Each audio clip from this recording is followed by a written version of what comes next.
perseveravam na doutrina dos apóstolos, e na comunhão e no partir do pão, e nas orações.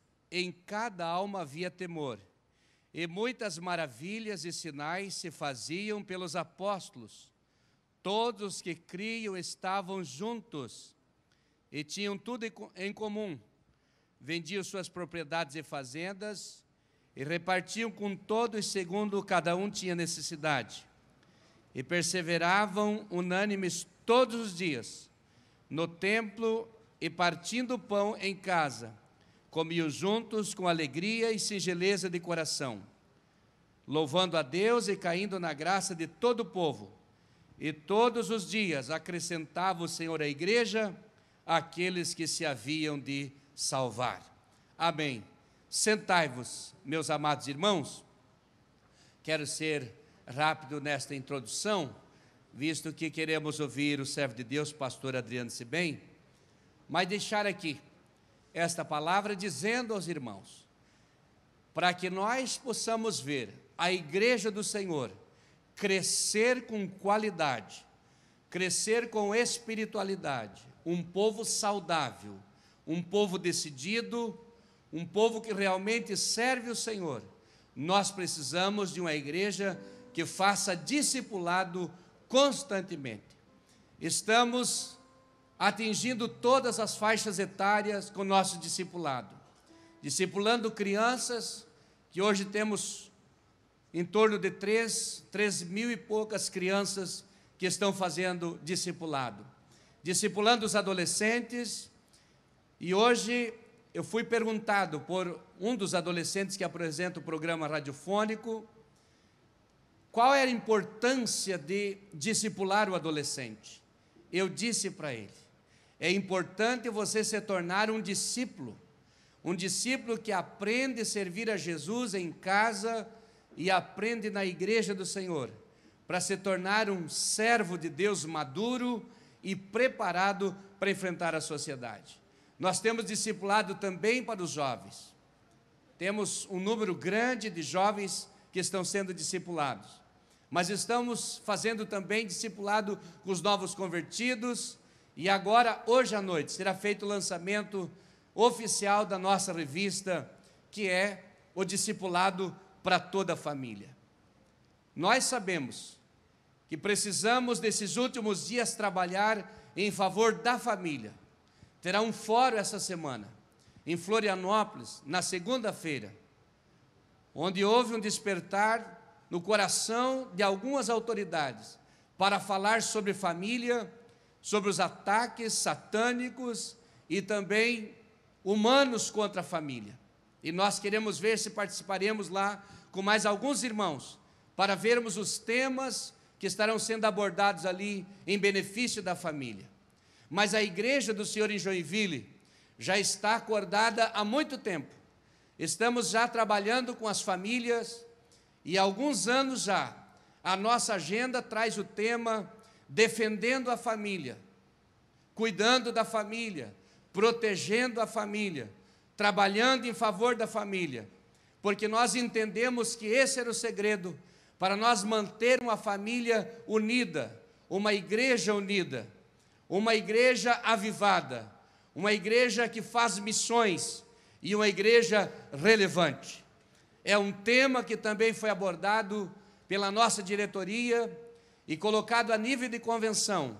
Nosso projeto Rumo ao Centenário estará trabalhando esses últimos anos, até chegar aos 100 anos da Assembleia de Deus em Santa Catarina e Sudoeste do Paraná, e um dos temas fortes que estará sendo trabalhado é a família. E a nossa igreja também, com esse projeto Rumo ao Centenário, está trabalhando também em benefício da família. Nesta minha palavra introdutória aqui, eu quero dizer a você que veio aqui participar dessa 8ª oficina, que hoje nós podemos pensar em pelo menos 2 modelos de família. A família que serve a Deus, que está dentro da igreja, e o que essa família tem a oferecer. E a outra família, o outro modelo de família, uma família que não serve a Deus, e o que está acontecendo e o que tem para oferecer. Poderíamos pensar aqui, em primeiro lugar, na minha família e na sua família. Pensar na família cristã e pensar na igreja como toda a família de Deus. Esta família é uma família cristã, uma família que ora, uma família que jejua, uma família que tem compromisso com Deus, uma família que cria os seus filhos pautado nos ensinamentos da palavra, nos ensinamentos cristãos, cria a família ensinando o que é servir a Deus, o que é respeitar o próximo. De dentro de uma família cristã, nós temos que esperar bons homens e boas mulheres, bom pai de família e uma boa dona de casa, porque dentro desta casa, onde o cristianismo reina, onde Jesus é Senhor, onde Cristo é o Rei, ali é ensinado os passos da fé cristã, que é adorar a Deus na beleza da sua santidade. Você é um pai adorador, você é uma mãe adoradora, e os seus filhos, os nossos filhos, são ensinados a serem adoradores. Dentro desta casa, da família cristã, se ensina as doutrinas fundamentais para servir a Deus da igreja. Nesta casa se ensina a temer a Deus e se ensina a trabalhar contra aquilo que não presta, contra a corrupção, contra o pecado da imoralidade, contra o homicídio, contra os crimes, contra o roubo. Se ensina o bem. E eu tenho dito, o cristão mais fraco que você conhecer ainda é um homem que não tem coragem de assaltar uma pessoa, de dar um tiro em alguém, de matar alguém, porque ele tem uma estrutura, ele tem uma base, ele foi fundamentado a sua vida, a sua fé na palavra de Deus, porque o cristianismo não conforma e não reforma, mas transforma. Cristo entra na casa e transforma, arruma as famílias, arruma os casamentos, arruma os jovens e arruma toda a casa. Esta família que serve a Deus, ela não pode falhar em ser o exemplo como educadora, o exemplo como Cristo na terra, como representante de Cristo na terra. O que essa família tem para oferecer? Essa família tem a palavra de Deus na mão. Essa família tem que levar essa palavra, tem que pregar essa palavra, tem que disseminar essa palavra e tem que conquistar outras famílias para Jesus e trazê-los para a igreja para servirem a Jesus e serem felizes também. Mas por um outro lado, nós temos uma família que não conhece a Jesus e no meio dessa família acontecem coisas tremendas. Olhe agora para o seu livro, para o seu livreto aqui, para a apostila, para a nossa introdução. Nós vivemos em uma época de grandes desafios para a vida em família. Nosso adversário tem lutado de todas as formas para destruir as famílias, principalmente as famílias cristãs. A falta do discipulado familiar é um grande problema. A falta de oração, a falta de ensino da palavra, a falta de respeito à Bíblia, a falta de amor a Deus é um grande problema. E nós não podemos cair nesta situação. A Bíblia Sagrada tem que ser lembrada na nossa casa. Jesus tem que ser lembrado, Jesus tem que ser temido, Jesus tem que ser servido, Jesus tem que ser reverenciado e adorado na nossa casa. Glória seja dado o nome do Senhor. Veja só, principalmente as famílias cristãs, porque a falta de discipulado familiar é um problema, pois a ausência dos valores bíblicos gera deficiências espirituais nas famílias. Por que temos famílias cristãs com grandes deficiências? Porque os valores espirituais foram abandonados. Os valores da palavra de Deus estão sendo abandonados. Existem casas que a Bíblia Sagrada foi esquecida. Existem casas que alguém vai para o culto e nem leva a sua Bíblia Sagrada. Isso traz deficiências espirituais para a nossa família, pois a ausência desses valores bíblicos gera essa deficiência. A estratégia de Satanás é enfraquecer a fé, e, consequentemente, destruir os lares cristãos através de ideologias mundanas e diabólicas. E nós temos muitas ideologias, inclusive a ideologia de gênero, que está sendo trabalhado não só pela igreja, como também pelas autoridades municipais, estaduais e nacionais. Veja só, ainda no seu livro, No Mundo, João 5,19, o mundo jaz no maligno, a situação é ainda mais catastrófica. Quantas famílias que não servem a Deus e têm histórias tristes para nos contar. E nós podemos pensar aqui, muitas pessoas já vivenciaram nas suas próprias casas suicídios. Quantos irmãos que estão aqui que tiveram essa experiência de alguém que se suicidou na sua própria casa, porque não tem paz na sua casa, não tem alegria, não tem felicidade, não tem prazer na vida e pensa que a morte é a solução e se suicidou porque não conhecia Jesus. São tragédias, assassinatos entre parentes e brigas intermináveis. Se falássemos aqui dos assassinatos entre família que aconteceu nos últimos 12 meses, nós teríamos muitos para falar. De um moço, ele se suicidou, mas antes disso, matou seu filhinho, matou sua esposa e matou seu pai e a sua mãe. Assassinou a família inteira e, por final, a si mesmo. Uma outra senhora assassina o seu filho e se suicida também. Todos no mesmo mês, dentro da nossa cidade. O que é isso, meus irmãos? Assassinato entre parentes. É porque não tem paz e não tem Deus na sua casa. Esta família cristã que faz a diferença, tem autoridade de Deus e tem compromisso com Deus para entrar dentro dessas casas com a palavra de Deus e arrancá-los de lá e levar uma palavra de esperança, uma palavra de vida para essa gente que está acontecendo essas loucuras da sua casa.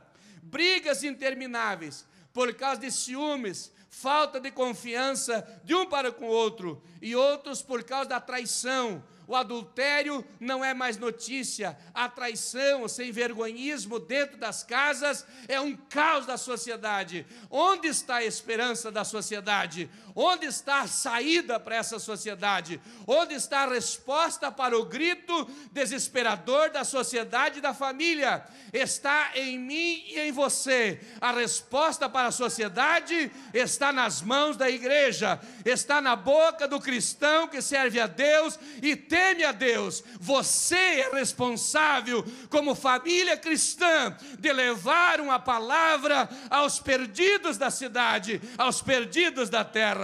Glória a Deus. Veja só, meus amados irmãos, muitas famílias estão sendo destruídas por divórcios irresponsáveis. Por que eu coloquei esta palavra, divórcios irresponsáveis? Sabe por quê? Porque existem homens e mulheres que quebram a aliança. Por que quebram a aliança? Porque perderam o amor pela pessoa que se casou, quebrou a aliança que foi feita no altar, quebrou a comunhão, teve ódio do seu marido ou da sua mulher e irresponsavelmente se separou, sem nem um tipo de responsabilidade. Sabe por quê? Porque deixou seus filhos indefesos.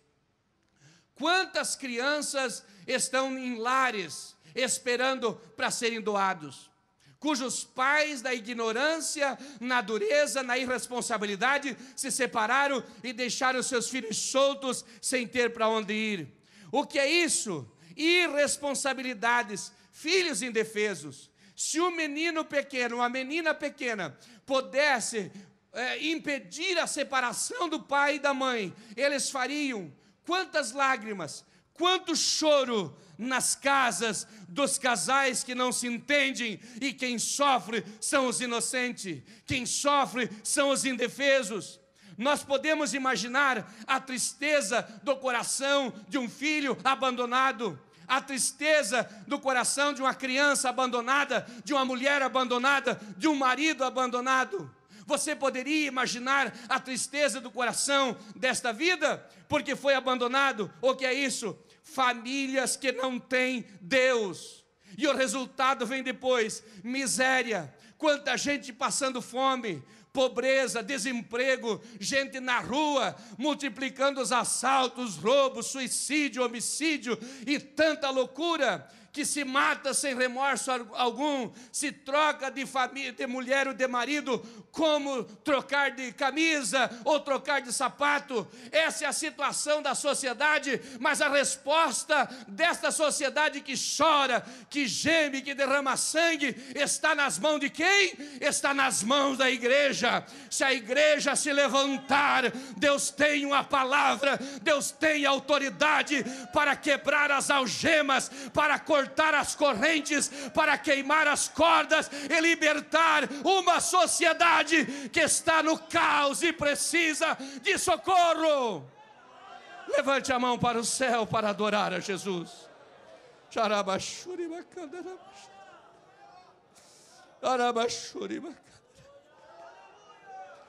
Aleluia.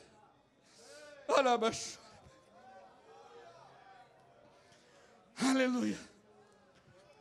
O retrato do mundo em que vivemos é um retrato de tristeza. O olhar do mundo que vivemos é um olhar de desdém. A fotografia dessa sociedade: se torcer, sai sangue. A fotografia dessa sociedade traz apavoramento. Você recebe por WhatsApp, você lê no jornal, você vê nas revistas estampados moços de 15, 20 anos, 18 anos, mulheres, moças jovens, mortos, assassinados pelos próprios colegas por causa da droga. Isso não comove o amor do coração da igreja, isso não mexe com a nossa estrutura. Esta é a situação da nossa sociedade de hoje. O que você vai fazer ao sair desta oficina? Vamos se aprofundar na espiritualidade, na oração, no jejum, na consagração da vida, para pregar e ministrar essa palavra. A igreja do Senhor Jesus Cristo, que é a coluna e a firmeza da verdade, tem que lutar incansavelmente para levar o evangelho pleno às famílias que vivem nas trevas espirituais, para que possam se converter a Cristo e receber a vida em abundância. Quanta família cristã se une para fazer a obra de Deus. Quando ela faz, as coisas mudam, as outras famílias são alcançadas, mas é através da nossa vida, do nosso discipulado. Eu quero passar para o primeiro ponto agora: família unida, fazendo discipulado. Salmo 133. Ó, quão bom e quão suave é que os irmãos vivam em união. É necessário que a família esteja unida para fazer discípulos. Como podemos compartilhar algo que nós não vivemos? Se nós não vivemos um cristianismo verdadeiro, se na nossa casa Jesus não tem direito de operar, se na nossa casa Jesus está triste com alguma coisa, pelo nosso comportamento, as nossas atitudes, o nosso testemunho como pai e mãe cristã, como família cristã. Se nós estamos bem, se nós estamos fazendo bem, Deus vai nos usar para fazer milagre na sociedade. Como edificar a igreja se o alicerce está danificado?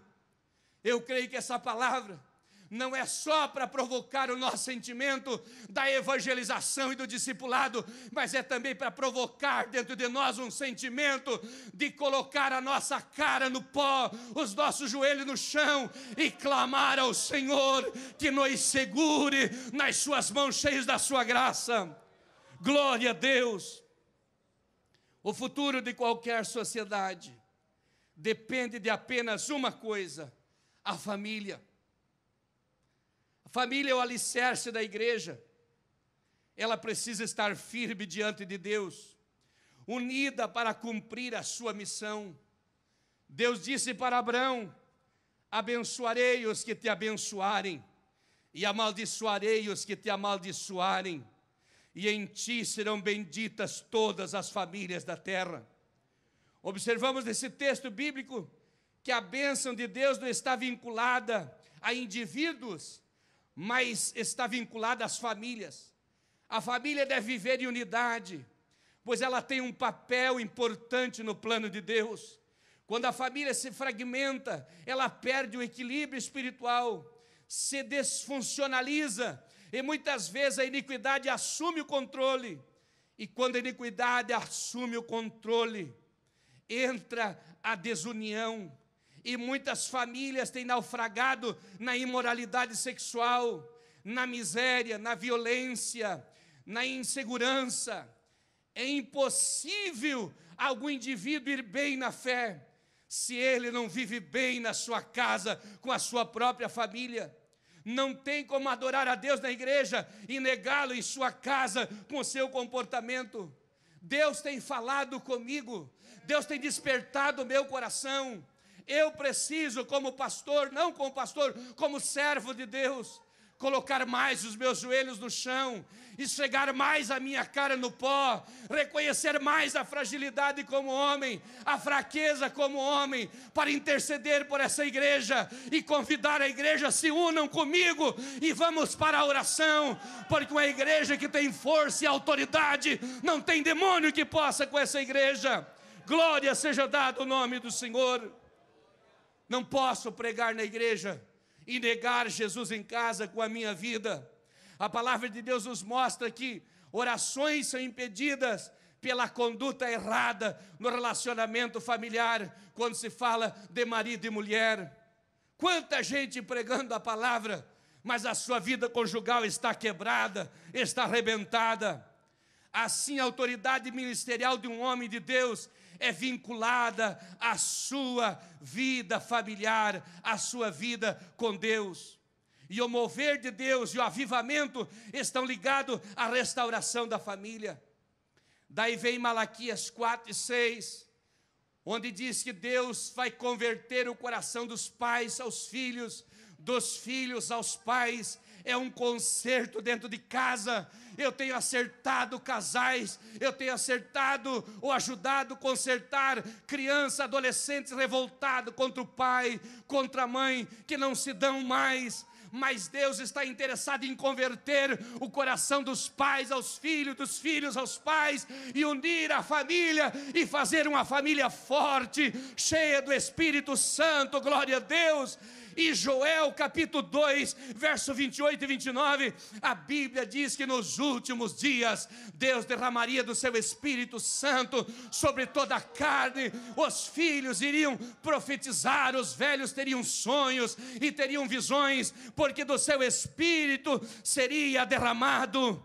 O que pode gerar a presença de Deus, pode gerar avivamento, pode gerar fogo. E entra o profeta dizendo que ele encheu as mãos de brasas e foi espalhar na cidade. Vai como brasas acesas, vai como lâmpadas acesas, incandescentes, para levar a palavra de Deus com autoridade para essa sociedade que precisa da palavra.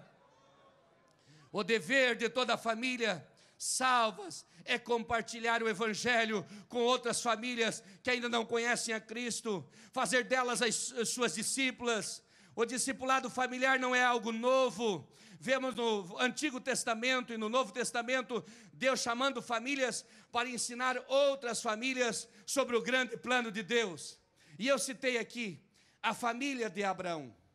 Deus chamou Abraão e abençoou sua família para, através dela, abençoar todas as famílias da terra. O segredo não é individual nesse contexto, o segredo da bênção é para toda a família. Abraão, em ti serão benditas todas as famílias da terra. Na tua pessoa, todos serão abençoados. A tua família será abençoada e a tua família abençoará outras famílias também. A família de Noé foi salva do dilúvio. Através dela, por consequência, toda a humanidade. Deus ordenou claramente que todos entrassem na arca, ele, sua mulher, seus filhos e as suas noras. Veja o que Deus fez, é toda a família. Depois vem Noé com seus 3 filhos.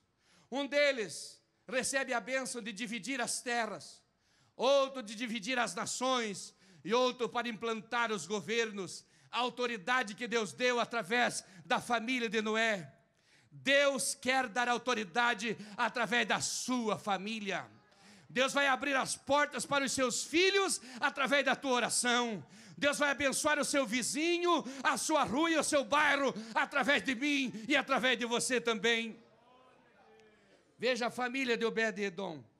Lá na casa dele, só uma pinceladinha para os irmãos aqui.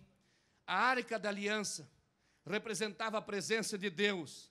Entrou na casa de Obed-Edom.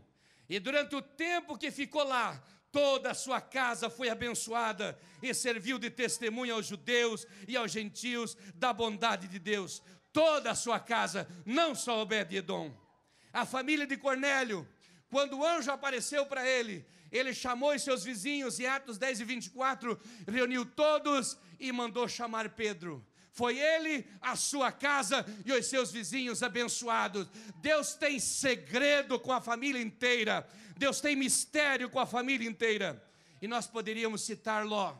E você dizer, mas a mulher de Ló teve problema, as filhas de Ló tiveram problemas também. Mas daí eu digo para você, enquanto estavam debaixo das mãos do homem de Deus, todos foram abençoados. Porque estavam dentro do propósito, saíram do propósito, e então tiveram problemas, mas enquanto estiveram debaixo do propósito, eram alvo da bênção. Enquanto você estiver com as mãos estendidas para a sua família, para a sua casa inteira é abençoada por causa de você. Enquanto você estender as mãos, os seus filhos podem morar em outro país, mas a bênção de Deus os alcançará para a glória e louvor do seu nome e para a sua alegria. Enquanto você estender as mãos para aquela rua, para aquele bairro e dizer, Deus abençoe esta casa, eu te peço em nome de Jesus, aquela família será abençoada. Glória a Deus, glória a Deus. Meu horário se foi. Eu quero convidar você para estar em pé, parece que foi pouquinhos minutos, mas é a hora de eu parar, e eu quero fazer uma oração para encerrar. Toda a matéria está aí na apostila, depois os irmãos poderão ler o resto com mais clareza e com mais paciência. Quantos querem oração pela sua família? Ninguém precisa vir aqui, só levante a mão. Olha só, olha só. Você vai segurar na mão da pessoa que está do seu lado e nós vamos orar a Deus agora. Vamos pedir a bênção do Senhor. Comece a orar pela sua casa, orar pelos seus filhos, orar pela sua esposa, orar pelo seu marido, orar pelo genro, pela nora, pelo neto, pelo bisneto, se você tem, por toda a sua casa. Amado Deus e Pai Celestial, nós oramos nesta hora, Senhor, pelos nossos amados irmãos que estão no templo nesta noite, ouvindo a Tua palavra e compartilhando com nós o seu sentimento de amor, compartilhando com nós a comunhão do Teu Espírito, sentindo a necessidade de se levantar como família cristã, como família que teme o Teu nome, para levar a Tua mensagem poderosa de edificação espiritual, a Tua mensagem de salvação, a Tua mensagem de poder e de autoridade, para a transformação das vidas, para a mudança de comportamento, para quebrantamento de coração. Visita nesta noite, Senhor, o Teu povo que está nesse lugar, e através daqueles que estão aqui no templo, vem abençoar as suas casas, as suas famílias, as suas congregações, a rua onde mora, a casa, o bairro, a nossa cidade e todas as cidades onde mora alguém dessa família. Mas também oramos pelas famílias que não Te conhecem, que precisam da intervenção do Senhor nas suas vidas, para que o Senhor visite e faça milagre na autoridade do nome precioso de Jesus. Sim, meu Deus, em o nome do Senhor Jesus, nós oramos agora a Ti, ó Deus, crendo no Teu milagre, na Tua bênção e na Tua vitória, crendo que cada uma destas vidas que estão diante da Tua casa, Senhor, estão alcançando a bênção para o seu lar, a bênção para a sua casa, a bênção para a sua família, e na autoridade do nome de Jesus, nós repreendemos todas as obras do mal, todas as hostes espirituais da maldade, contra este lar, contra esta casa, contra esta família. Nós abençoamos agora aquele filho que estava distanciado da tua casa, ele volta agora na autoridade do nome de Jesus. Aquela família que estava longe da tua presença, ela volta agora diante da tua presença, na autoridade do nome de Jesus. Aquele pai de família, aquela mãe que estava longe da casa do Senhor,